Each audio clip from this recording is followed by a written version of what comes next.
मंगलवार व्रत कहानी। एक गांव में एक साहूकार अपने परिवार के साथ रहता था।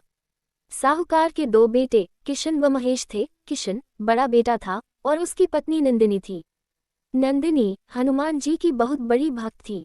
वो हर मंगलवार को हनुमान जी का व्रत रखती और पूजा पाठ किया करती थी। साहूकार को ये बात पसंद नहीं थी।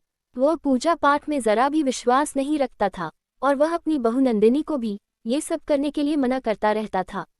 एक दिन नंदिनी मंगलवार के व्रत के दिन हनुमान जी के मंदिर गई। मंदिर में जाकर उसके मन में विचार आया कि वह मंगलवार के दिन हनुमान जी को चोला चढ़ाए। उसने घर आकर यह बात सबको बताई, पर साहूकार ने मना कर दिया। परंतु हनुमान जी को चोला पहनाने के लिए नंदिनी ने अपने बचाए हुए कुछ पैसों से चुपचाप चोला खरीदकर मंगलवार के दिन हनुमान जी को चढ़ा दिया। कुछ दिन बाद ये बात साहूकार को पता चल गई। वह गुस्से में घर आया और उसने किशन वो उसकी पत्नी नंदिनी को खूब डांटा और फिर दोनों को घर से निकल जाने के लिए कह दिया। नंदिनी ने माफी मांगी पर साहूकार नहीं माना और दोनों को घर से निकाल दिया। किशन व नंदिनी गांव के बाहर जाकर एक झोपड़ी में रहने लगे। उनके पास कुछ खाने के लिए नहीं था तो उस दिन वे दोनों भूखे ही सो गए। अगले दिन नंदिनी का मंगलवार का व्रत था और घर में खाने को कुछ था नहीं, इसलिए किशन ने भी उस दिन मंगलवार का व्रत कर लिया।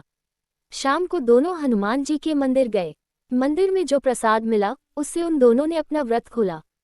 रात को जब वे दोनों सो रहे थे तब नंदिनी को हनुमान जी ने सपने में दर्शन दिए और कहा, यहाँ से उत्तर दिशा में एक गांव है, वहां पर नथुराम नाम के सेठ जी की बंजर जमीन है, उस पर खेती करो। इतना कहकर हनुमान जी अंतर्ध्यान हो गए।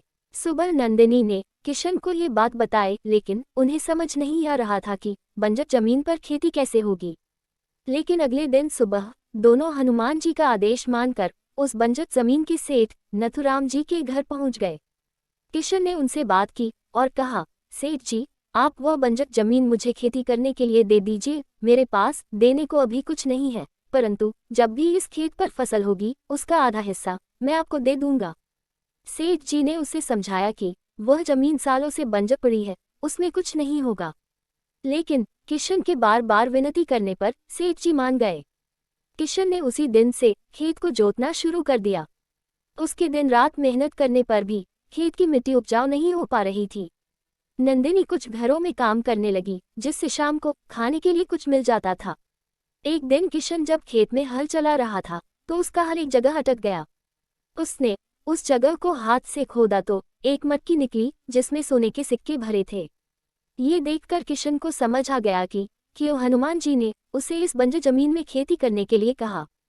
किशन मटकी लेकर घर आ गया और नंदिनी को सब बता दिया। शाम को किशन और नंदिनी मंदिर गए। हनुमान जी के पैरों में सर रखकर दोनों रोने लगे।